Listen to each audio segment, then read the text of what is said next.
Bryce Duke is a 21-year-old American central midfielder that plays for Inter Miami, and he just came out of a breakout season playing alongside legends like Gonzalo Higuain and Brek Shea. Hi, if you're new here, I'm Filippo, and welcome to Tactical Manager TV, and welcome to another player interview. Today we're bringing in Bryce Duke from Inter Miami, and we have a lot to talk about. The Barcelona Residency Academy in the United States that he played for, Inter Miami, Major League Soccer, Brek Shea, Gonzalo Higuain, what changed this season and why did he perform so well near his retirement? Along with that, at the end of the video, we will be talking about the World Cup, and he will be giving his player perspective, or a player perspective, of what to expect from the US men's national team and his World Cup prediction. With that said, everyone, don't forget to smash the like button before we start. I won't be asking during the interview.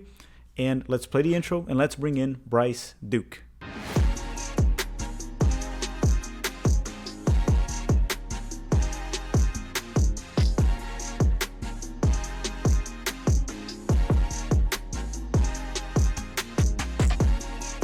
Okay, Bryce Duke, welcome to the channel. How are you doing today? Good. How are you? Doing great myself too. This is going to be a fun episode. We have a lot to talk about here. We'll talk about your Inter Miami season, the Barcelona Residency Academy. The viewers of the channel are going to want to hear some stories from Brek Shea, so uncensored. You can say whatever you want, uncensored. But before we get to any of that, I think one thing we talk about here very often with Americans is, unlike Brazil and a lot of countries in Europe, where soccer is the number one sport and what everyone goes for, even though there's other sports there too. I don't want to get that taken out of context. In the US, soccer is not the number one sport, right? In terms of popularity and even the level of play. What led to you, when you were still a child or a teenager, what led to you going down the soccer path? So it's kind of a funny story because I started when I was 3 years old. Parents put me into it. Parents put me into pretty much all the sports just to see which one I kind of liked the most. So I started at 3, and then apparently I didn't like it because I always wanted the ball. I would throw a fit when I didn't have the ball. I would go take it from my teammates, stuff like that. So I guess I just decided like soccer wasn't for me. And then I started doing bike racing. So I raced bicycles for a little bit. And I did pretty well at that. Nationals, second place. And then at 6 or 7 years old, then I pretty much told my parents, I was like, hey, I want to try soccer again. So found a club called Cisco. It was pretty good. I was Where's there it located? for Arizona. And so I was there for a while, and then I just had fun. I enjoyed it, which I don't know if it was an age thing, because I know everyone starts different times. There's people who start at 3. So I just didn't really want to play when I was younger. And then when I was 7 years old, had fun, enjoyed it, was pretty good. And then kind of just took off from there. Love of the game, just kept going. In the US, that's actually an early age to start, right? Because you'll hear some players even starting when they're 10, a little bit later. Because you kind of said it, in the US, parents I have no problem with this, obviously, but they like to put their kids to try many different sports. Yeah, and exactly. You get to an age where you're like 14, 15, and you played basketball, lacrosse, football, soccer, everything possible, cross country, everything. It seems like you, from age 7 and beyond, you only stick to soccer essentially. Yeah. I played t-ball. I did bike racing. I did basketball. Mom wouldn't let me play American football because she didn't like the contact. But even though yeah, soccer has a lot of contact too. Yeah, exactly. So, yeah, I tried sports here and there, but majority of it was soccer, and then just bike racing. So you talked about how you played. So you grew up in Arizona. Yeah. And that's where the Barcelona Residency Academy is in the United States, the one that players that some people might come to mind right now. Matthew Hoppe played there. Julian Araujo from LA Galaxy, Caden Clark from the Red Bulls. I might not be missing anyone. Diego Luna, too. Diego, that we had here in the channel, and yourself. At what age did you join the Residency Academy? So I moved out of the house at 15. I went to Real Salt Lake Academy in Utah. So I went there, and I was there for 2 years. So my I was sophomore and junior year of high school, and then my senior year of high school. So, uh, 18 years old, or 17, 18, I was at Barca in Casa Grande, which is about an hour and a half from where I live. So then I did the residency program there, and then was there for half of a season. And then the plan was I was committed to Wake Forest for school, and I was for probably 4 or 5 months out of going there, and then I had opportunities with LAFC and stuff like that. So, And when you were in the residency academy in Barcelona, was any of the players I mentioned, were they there with you? Anyone that Caden Clark and Diego Luna were all on my team. they were there? Julian Araujo and Hoppy were the year before me. So I used to play them when I was at Real Salt Lake and they were at Barca. Hmm. And then you said you went to LAFC, right? Yeah. And that was a big change for you, going from academy and almost going to college for soccer to a professional team, right? The first division of the United States. Why don't you talk a bit about that experience in LAFC? And then we can dive into Inter Miami this season, which was a season that you were able to get consistent minutes, good performances, and play with Brek Shea and Yeah. Higuain too. But Yeah. but LAFC, what happened there? What was going on there? Was it more because of like, was it more based the struggles that happened there? How did it change you? And was it mostly because of just like trying to adapt to the professional level? What happened? Tell us. Yeah. I wouldn't say it was more of a, I mean, yeah, obviously the first month or so, you always have to adapt because you're going against playing kids to grown men who are 10, 12 years older than you. So getting there at 18, um, it was hard moving to, I mean, I didn't really, the whole affecting me when I was like living by myself and all that stuff didn't really bother me because I've been kind of on my own since I was 15. So none of the outside of soccer really affected me, but I want to say COVID, we had like a 2 month break during COVID. Before COVID, I was playing. I made my Champions League debut against Lyon. Played in our first uh, season opener against Inter Miami. Played in our second game against Philadelphia Union. So I was playing well, and then the game against and then we played Lyon again, didn't play, and then we were going to play against Cruz Azul, our Champions League, and the same day our game got canceled because of the whole COVID thing. So I was told like, oh, I was doing well, like I was gonna start not against Cruz Azul, but in the MLS game I was gonna play, stuff like that. And then COVID happened, and then I came back from COVID, and it was like a flip of the switch where I was doing well, and then for some reason, like it wasn't that I was playing bad, but it was more of like a coach's decision where like I was on top, and then flip of the switch, COVID came back, and I was like I'm back at the bottom of the totem pole. So I don't know what happened during COVID. I don't know what went on, but then it was just an uphill climb ever since then. Because then you had Cifuentes, Latif Blessing, Mark Anthony Kay, who were all there, Edward Atuesta. So we had a great midfield, and so it was hard to slide in, but I did the best I could to just get as much minutes as I could. Was that time were you at the US? What youth team did you play for the US men's national team? U20, No, so I only got called up into the I want to say U18. U18. But I was supposed to go to the camp right before I think it was World Cup qualifiers or some. I was supposed to go to a camp in Portugal, but Mhm. it got canceled because of COVID again. Got So it. I kind of missed out on everything because of COVID. Hmm. Now I don't get to play in the U20 World Cup because of COVID. So in the end, it was kind of just a bad experience with COVID. Hmm. For everyone, it was just Yeah, bad. Everyone, exactly, yeah. exactly. And going into this season, then with Inter Miami, you actually got consistent minutes. Looked like you got back to what you said the pre-COVID moments. Got a goal, 5 assists. Inter Miami surprised many of making the playoffs. Not gonna lie, there was a moment where it seemed like it wasn't gonna happen. Uh, what changed this season? You think it was just more about maturity? You're just a bit older, ready to play, or Miami's a better city than LA? Um, I I think want to it's a better say city, man. I think that's the I reason. I would agree with you. I would agree with you.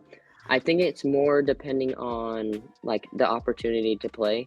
At LAFC, I would play one game, 2 games, and then no matter how good I did, it would be straight back to the bench. Or so it's just very inconsistent. Where no matter how good I performed, nothing would change the coach's mind on the lineup. So it was more like the lineup was set, and that's about it. So here at Inter Miami, unfortunately, I got injured at the beginning, the first 5 games of the season, but just constantly getting minutes and consistency and having people kind of, you can feel that they believe in you. I feel like that helped my confidence a lot, and playing with confidence as a player is like the biggest thing. So that's what I feel like was the biggest contribution to a good season. So I don't know how much do you follow a lot of the American players abroad, like Pulisic? Yeah. Yeah. So I know you're younger than him, so obviously he has more experience in terms of seasons in soccer in general as a Yeah. professional player. But how much do you think it's affecting Christian Pulisic at Chelsea? Because you sort of said something that it sort of seems like his situation, right? He can never Yeah. get consistent minutes. He plays like 90 minutes and then he plays well, and then he sits on Yeah. the bench 2 games. Yeah. He can never get it going. Uh, as your professional experience, how much you think that's impacting his game right now? Because at times he doesn't look like the old confident Pulisic, right? And then he does, and then he doesn't, and then he does. Do you think the lack of minutes is the main problem right there? Yeah, 100%. I mean, for any player, no matter what status you're at, no matter what team you're at, I feel like the inconsistency of minutes will affect you no matter what, because in the end, soccer is all a mental game. If you're not mentally strong and you're not mentally there, then you're not going to play well. So, um, for me, when I was in that situation, it could be totally different for him, but it's like, okay, well, I'm always asking myself, well, what am I doing wrong? But there's probably nothing that I'm doing wrong. It's just, in the end, coach's decision. So, the biggest thing is probably being at a place that really believes in you and shows you that confidence and kind of gives you that feeling of kind of just going out and playing, and no matter what happens, you're still going to play. So it's just, you have to find the right team and the right coach. So I'll end the Pulisic part right there because I can't really ask you. It's like, oh, so where do you want Pulisic to go? No, Yeah. you're not a fan, so you're not allowed to say that. Okay, but tell us a little bit about before Brek Shea, because people are probably curious about him. But talk about Higuain, because to in a certain point, it kind of seemed like he was in MLS just retired. Yeah. Just being honest with you, it didn't seem like he felt like being here. Didn't seem motivated, but it looked like a different Higuain this season. Looked like he really wanted it. Was there any talks about that during the season? Did he ever talk to you or any of the players specifically? Why it seemed so much to be the extremes? Like he didn't care one season, and then this season just turned up at an older age, which you'd expect him to be even worse. Yeah. I feel like the biggest thing was the camaraderie and like the vibe of the group that we had this year. From what I heard, I mean, I didn't know anybody that was on the team last year, so but from what everyone has been saying, it was just a lot of uh, toxic traits around in the locker room, where in any team, if you have one player who is toxic or is not playing and is upset, that is like effective. Like it'll go through the whole team, because one bad attitude could change 3 more players bad. Like, so it's just an ongoing effect. And with our team this year, no matter what, if you weren't playing or you were playing, everyone was laughing, cracking jokes. So I feel like us as a team brought out that kind of happier side of Gonzalo, where he said to us like this is probably the happiest I've ever been playing in my career, because of just like the group of guys that we had. So I feel like that contributed a lot to like how we played, and then just all of us kind of showing him that we believe in him, and kind of that we need him, instead of, oh, okay, like, yeah, you're not doing well, but like, so we're just gonna push you aside. It was more of, we just brought him up, no matter how big of a player he is. We treated him like he was just another guy on our team. Bring him up, like, hey, we need you, like, we believe in you, like, help us out. And then after he came back from his injury, then it was like flip of a switch. It was like a new Gonzalo, so it was good. So it seemed like it was more of a problem within the club itself, the franchise, the previous season, rather than the player a little bit. He Well, might have came in the season saying like, oh, we just changed 22 of our players or 19 of our players. Like, this is gonna, like, it's my last season. I don't know how it's mhm. gonna be. maybe he went in with that mindset and then realized like, okay, we can actually make a run with this and actually do something. So, but who knows? That's only Gonzalo will know what Yeah, he's I was about. watching the playoffs there, and there was a long time that to me he was one of the worst signings I've seen in MLS because you get a player that was capable of dropping 30 goals in the Serie A and even La Liga, right? I don't know if he hit Yeah, 30, but he was consistently hitting 20.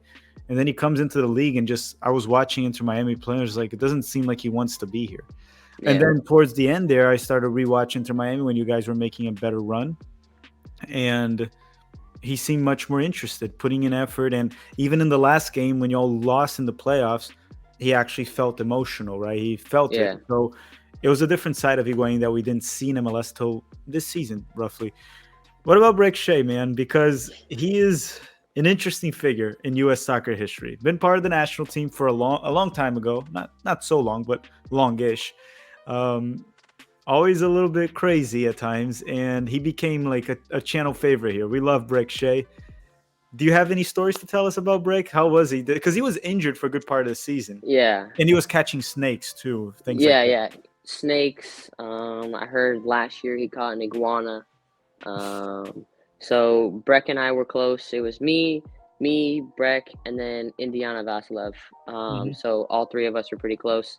But he loves golfing, so we been out golfing a few times, and he caught a turtle with his golf club out of the water, scooped it up, caught it, and then like put his hand out and let the turtle like bite his finger, and then just like holding the turtle.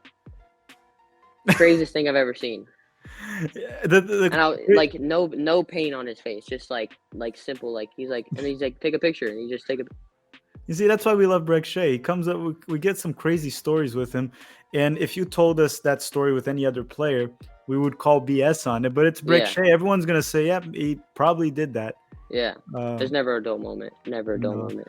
I need to meet him one day. I know. I think his contract expires now, and then he has like an option. If he stays in Miami, I'm gonna have to make a trip.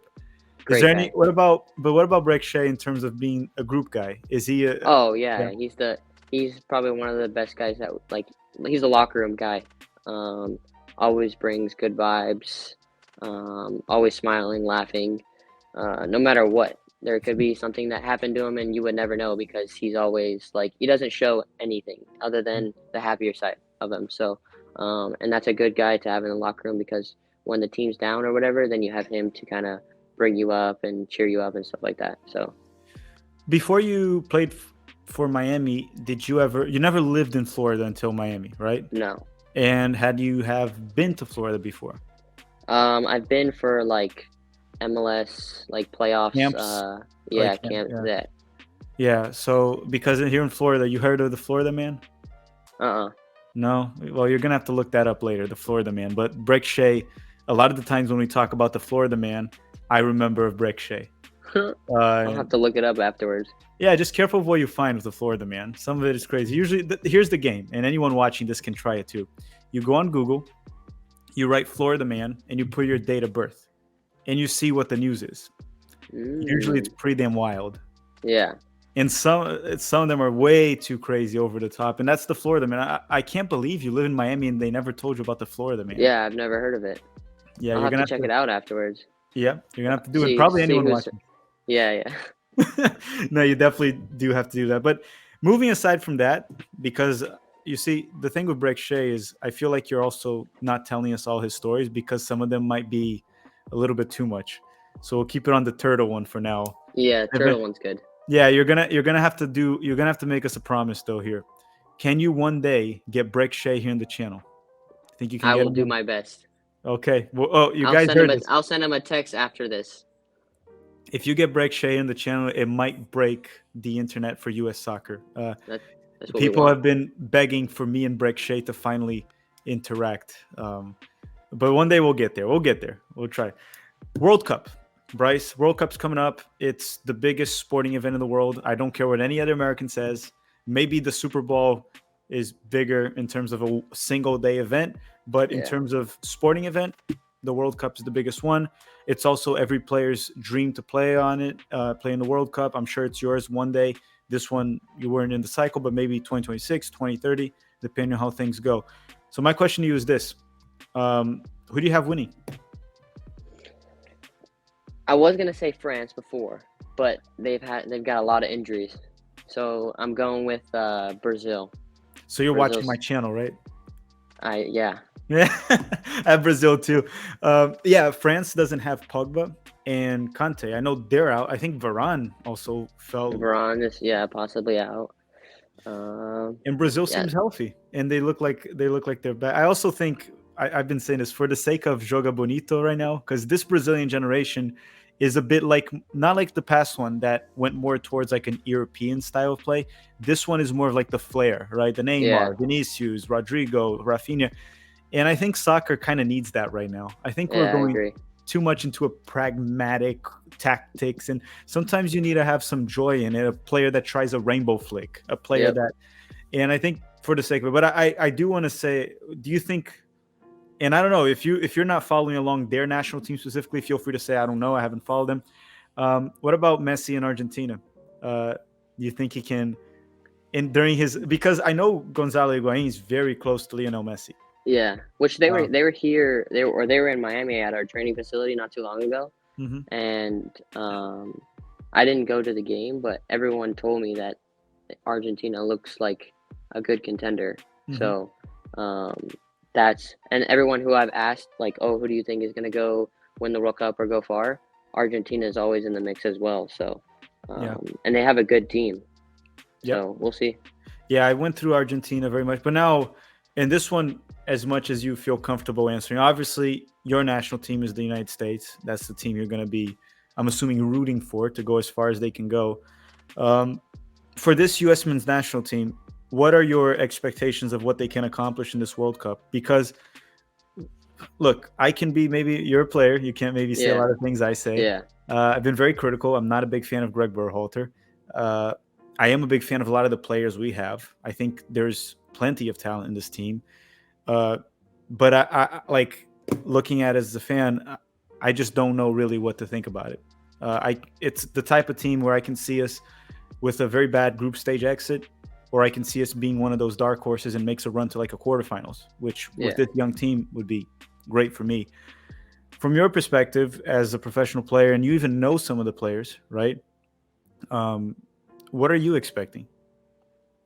Yeah, I mean, it's hard because you go from a team that doesn't qualify and then now they qualify.